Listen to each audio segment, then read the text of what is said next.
బట్టతలతో బాధపడుతున్నారా? ఆధునితనమైన పద్ధతిలో hair transplantation చేయబడును. Face clinic, Hyderabad. నమస్తే, వెల్కమ్ టు సుమన్ టీవీ. నేను విష్ణు. ప్రస్తుతంతో పాటు సర్టిఫైడ్ ఫైనాన్షియల్ ప్లానర్ మాధవిరెడ్డి గారు ఉన్నారు. వారితో మాట్లాడదాం. నమస్తే మాధవిరెడ్డి గారు. నమస్తే అండి. మాధవిరెడ్డి గారు, యాజ్ యూజువల్ గానే వీకెండ్లోకి అడుగు పెట్టేసాము. అండ్ ఇవాళ వరకు మార్కెట్లో జరిగిన లేటెస్ట్ హ్యాపనింగ్స్ ఏంటి, అండ్ ఇంకొక విషయం ఏంటంటే మార్కెట్కి ఎటువైపు చూసినా కూడా ఆల్ టైమ్ హై అనే మాటలే వినిపిస్తున్నాయి. Equity market all time high అంటున్నారు, గోల్డ్ ఆల్ టైమ్ హై అంటున్నారు, సిల్వర్ ఆల్ టైమ్ హై అంటున్నారు, real estate all time high అంటున్నారు, క్రిప్టో ఆల్ టైమ్ హై అంటున్నారు.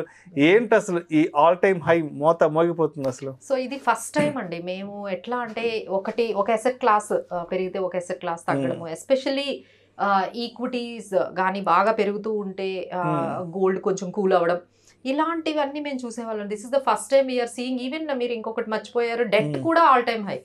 డెట్స్ కూడా మంచి రిటర్న్స్ ఇస్తున్నాయండి. 9%, 10%. ఎక్కడ చూసినా అన్ని బ్యాంక్స్ కూడా ఎఫ్డి రేట్స్ని బాగా అట్రాక్టివ్గా పెంచుతున్నారు. సో ఒకవైపు డెట్, ఒకవైపు ఆల్మోస్ట్ 9% ఇంట్రెస్ట్లతో వాళ్ళు అట్రాక్ట్ చేస్తూ ఉంటే గోల్డ్ 72,500 ఆల్ టైమ్ హైని హిట్ చేస్తే సిల్వర్ 84,000 అండ్ ఒకవైపు సెన్సెక్స్ మైల్ స్టోన్ 75,000 మార్క్ని లాస్ట్ వీక్ మనం చూసామండి. అలానే మనకి నిఫ్టీ కూడా ఆల్మోస్ట్ 22,775 వరకు మనకి ఆల్మోస్ట్ అది హిట్ అయిందండి. సో ఎక్కడ చూసినా అసలు market cap almost 4 lakh crore touch అయిందండి first time. So that is also one more mile stone. అసలు మనం సెన్సెక్స్ జర్నీ గురించి అయితే తప్పకుండా మాట్లాడుకోవాలి. 1979లో 100 దగ్గర స్టార్ట్ అయిందండి.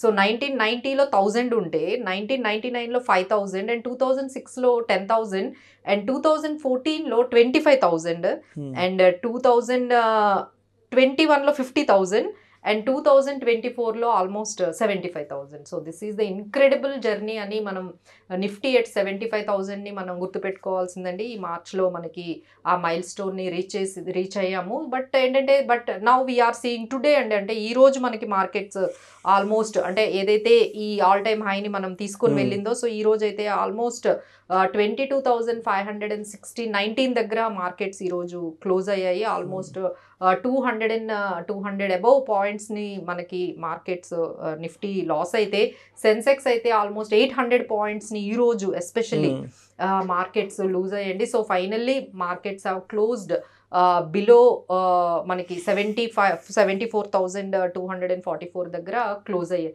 సో ద రీజన్స్ మనం చూసుకున్నట్లయితే ఎందుకు మార్కెట్ ఒక్కసారిగా ఈరోజు మనకి కరెక్ట్ అయిందంటే, యూఎస్ నుంచి వచ్చిన మనకి ఇన్ఫ్లేషన్ డేటా అండి. సో ఇన్ఫ్లేషన్ అసలు తగ్గుతుంది అని ఎక్స్పెక్ట్ చేసేదానికి రివర్స్గా అన్ఎక్స్పెక్టెడ్గా ఇన్ఫ్లేషన్ ఆల్మోస్ట్ 3.2% నుంచి 3.5% వరకు ఎప్పుడైతే యూఎస్ ఇన్ఫ్లేషన్ డేటా వచ్చిందో, ఇక యూఎస్ ఫెడ్ రేట్స్ తగ్గించే అవకాశాలు చాలా వరకు ఇయర్లో తగ్గిపోతున్నాయి అనేది ఎప్పుడైతే మార్కెట్స్లోకి న్యూస్ వచ్చిందో ఇమీడియట్గా మనకి బాండ్ ఈల్డ్స్ అనేవి పెరిగిపోయాయండి. అంటే అందరూ కూడా సేఫ్టీ వైపు వెళ్ళిపోతున్నారు. సో ఇంకొక వైపు మనం చూసుకున్నట్లయితే ఈ Iran and Israel geo political tension ఏదైతే ఉందో అది చాలా వరకు ఎక్కువైందండి. సో అది ఇంకా మార్కెట్ డిస్కౌంట్ చేయలేదు ఆ రిస్క్ని. ఏదైతే మనకి geo political tension between Iran and Israel ఈ గొడవనైతే ఇంకా మనకి డిస్కౌంట్ అవ్వలేదు. సో మీరు దాన్ని కూడా మనం కానీ తీసుకున్నట్లయితే మనకి ఈ క్రూడ్ ఆయిల్ ప్రైజెస్ దాని ఇంపాక్ట్ వల్ల చాలా వరకు మళ్ళీ $90 అంటే మనకి సప్లై డిస్ట్రప్షన్స్ రావచ్చు. సో ఇలా $90 వరకు కూడా వెళ్ళిందండి. సో ఇలా మనకి కొన్ని రిస్క్స్, గ్లోబల్ రిస్క్స్ ఎక్కువ ఉన్నాయండి. మేబీ డొమెస్టికల్లీ మనం అంతా చాలా స్ట్రాంగ్గా ఎకనామికల్గా మనం ఎంత గ్రోత్ చూపించిన జీడిపి గ్రోత్ కానీ లేకపోతే మన foreign reserves all time high. So ఇవన్నీ కూడా మనకి డొమెస్టిక్గా అండ్ మన లెవెల్లో బాగానే ఉన్నా, బట్ గ్లోబల్ అయితే మాత్రం మనకి చాలా వీక్, మనకి ఆ వీక్ ఏవైతే ఇండికేషన్స్ వచ్చాయో దానివల్లే మనకి మార్కెట్స్ అనేవి చాలా వరకు కరెక్ట్ అయ్యాయండి. సో అయితే మాధవిరెడ్డి గారు, ఇప్పుడు అన్ని రకాల మనీ మార్కెట్స్ అంతా ఆల్ టైమ్ హైలో ఉన్నాయి కాబట్టి, అంటే ఇది ఇది దేనికి ఇండికేషన్గా తీసుకోవచ్చు అంటారు? అంటే అంటే ఈ స్థాయికి రావడాన్ని మనం ఒక హెల్దీ మార్కెట్ అనుకోవచ్చా, లేదంటే ఇక్కడి నుంచి ఇంకో విధంగా మార్కెట్ ఏదైనా డైవర్షన్ అయ్యే అవకాశం ఉందంటారా? సో ఇక్కడ మనం చాలా మనకి విషయాలు ఉన్నాయండి. అంటే మనం ఇంకా అంటే కరెక్ట్ కన్సాలిడేషన్ అవుతుంది. ఎందుకంటే ఎప్పుడైతే ఎలక్షన్స్ అయిపోతాయో అప్పుడు ఆల్మోస్ట్ చాలా వరకు క్లారిటీ వస్తుందని అనుకున్నామండి. ఏదైతే మనకి ఈక్విటీ మార్కెట్ లో ఇప్పటి వరకు మనం చూస్తున్నామో ఇదంతా కూడా ప్రీ ఎలక్షన్ ర్యాలీ అని మనం తీసుకోవచ్చు. అలానే గోల్డ్ ర్యాలీ ఏదైతే ఉందో అది కంప్లీట్లీ జియో పొలిటికల్ టెన్షన్స్ కానీ ఈ ఇన్ఫ్లేషన్ పెరగడం వల్ల వచ్చిన టెన్షన్స్ కానీ మనము ఈ గోల్డ్ గురించి చెప్పొచ్చు. సో గోల్డ్ ఎప్పుడు తగ్గుతుంది అని చాలా మంది అడుగుతున్నారు. ఎప్పుడైతే ఇంట్రెస్ట్ రేట్స్ కానీ కొంచెం ఏమైనా వాళ్ళు ఏమైనా తగ్గిస్తే అప్పుడు కొంచెం ఏమైనా తగ్గొచ్చు. అంతవరకు కూడా గోల్డ్ ఇన్ఫ్లేషన్ ఈక్వలెంట్ గానే వెళ్ళిపోతూ ఉన్నాయి. సో నౌ అందరూ కూడా ఈ బిగ్గెస్ట్ ఎకానమీ అంటే మన లార్జెస్ట్ ఎకానమీ, లార్జెస్ట్ డెమోక్రటిక్ కంట్రీలో మనకుండే ఎలక్షన్స్ వైపే అందరూ చూస్తున్నారండి. అందరి దృష్టి కూడా మన ఇండియన్ ఎలక్షన్స్ వైపే ఉంది. ఎందుకంటే ఆల్మోస్ట్ 100 కోట్ల మంది ఓటర్స్ ఉన్నారు. ఆల్మోస్ట్ 583 సీట్స్ కి అయ్యే ఎలక్షన్స్ ఆల్మోస్ట్ ఏప్రిల్ 19th నుండి స్టార్ట్ అయితే 7 స్టేజెస్ లో జరుగుతున్నాయండి ఎలక్షన్స్. సో ఆల్మోస్ట్ మనకి ఇది June 1st వరకు ఉంటుంది అండ్ June 4th మనకి ఎలక్షన్స్ వస్తున్నాయి. So everyone has to be very much careful in this period. అంటే అప్ టు June 4th వరకు మనకి ఎప్పుడైతే ఎలక్షన్స్ రిజల్ట్స్ వస్తాయో ఈ వాలటిలిటీ అనేది ఇలానే ఉండబోతుంది. సో బీ కేర్ఫుల్ అండి. But still the bull run ఏదైతే ఉందో అది ఇంటాక్ట్ గానే ఉంది. So stay with the markets and try to buying as an opportunity. అంటే ఇప్పుడు ఈ రోజు మనం క్రాష్ చూసాం. ఆల్మోస్ట్ ఈ రోజు సెన్సెక్స్ 800 పాయింట్స్ మనకి క్రాష్ అయిందండి. సో మనం ఏం చేయాలంటే ఇలాంటి టైంలో ఎక్కువ కొంచెం ఏదైనా బయింగ్ ఆపర్చునిటీ అనగానే మళ్ళీ అగైన్ ఏం తీసుకోవాలి. సో ఫైనాన్షియల్ సర్వీసెస్ లో అయితే మనకి ఎస్పెషల్లీ ఐసిఐసిఐ బ్యాంక్, ఎస్బీఐ ఇలాంటివి మనం తీసుకోవచ్చు. క్యాపిటల్ గూడ్స్ లో బిఈఎల్, హెచ్ఏఎల్ తీసుకోవచ్చు. హెల్త్ కేర్ లో Divi's lab and doctor Reddy's. IT companies లో అయితే టీసీఎస్ అండ్ ఇన్ఫోసిస్ తీసుకోవచ్చు. అండ్ కన్స్యూమబుల్ డ్యూరబుల్స్ లో ఏషియన్ పెయింట్స్ కానీ టైటన్ అనే కంపెనీస్ ఉన్నాయి. అలానే సర్వీసెస్ లో మనకి కన్స్యూమరబుల్స్ లో జొమాటో, ట్రెంట్, ఇండియన్ హోటల్స్ ఉన్నాయి. కెమికల్స్ లో పిడిలైట్, ఎఫ్ఎంసీజీలో ఐటీసీ, వరుణ్ బెవరేజెస్. సో ఇలా అంతా మేము చెప్పేది ఏంటంటే లార్జ్ క్యాప్ స్టాక్స్ లో ఉండాలి. So this is the time to stay with ఇప్పుడు నేను చెప్పినవి ఏవైతే ఇవన్నీ ఫైనాన్షియల్ సర్వీసెస్ కానీ ఇందులో కూడా టాప్ లార్జ్ కంపెనీస్ లో కానీ ఉన్నట్లయితే మనకి ప్రాబ్లం అయితే లేదండి. బట్ ఎవ్రీ కరెక్షన్ ని మనం బయింగ్ ఆపర్చునిటీగా తీసుకొని మార్కెట్స్ లో మనం ఇన్వెస్ట్ చేస్తూ ఉంటేనే we can create wealth.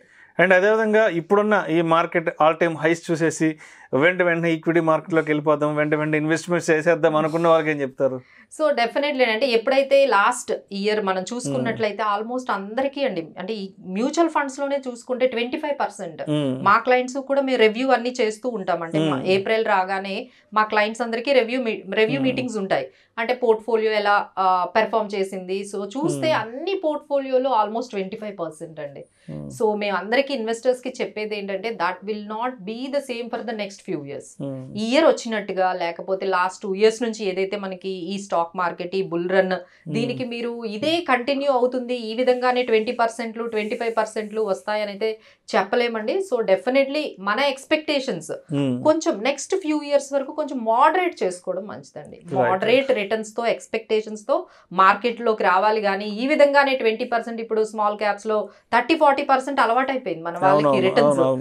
So ఈ రిటర్న్స్ అయితే మీకు ఫ్యూచర్ లో అయితే రాకపోవచ్చు అండి. కొంచెం మీ ఎక్స్పెక్టేషన్స్ మోడరేట్ గా చేసుకుంటూ మార్కెట్ లోకి వస్తే మాత్రం definitely you can create wealth.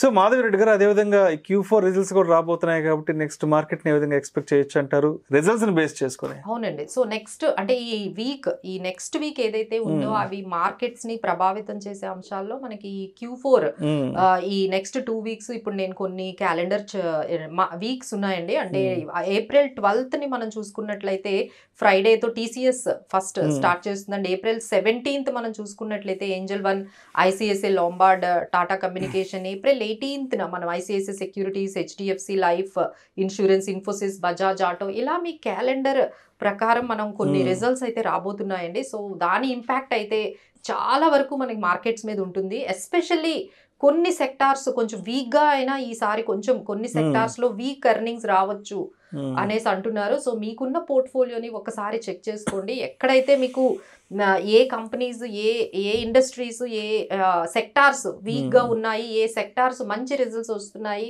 దాని మీద బేస్ చేసుకుని మన market next few weeks I think especially ఈ Q4 ఎర్నింగ్స్ మీదే మార్కెట్స్ ఉండబోతున్నాయండి.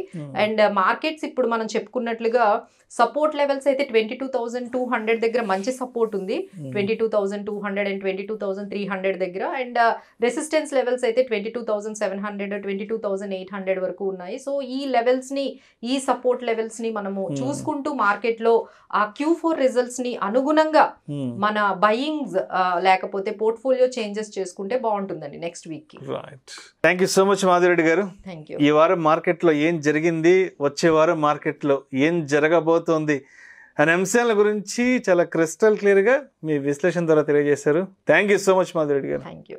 సుమన్ టీవీలో మీ పర్సనల్ అండ్ బిజినెస్ ప్రమోషన్స్ కోసం కింది నెంబర్కి కాంటాక్ట్ చేయండి.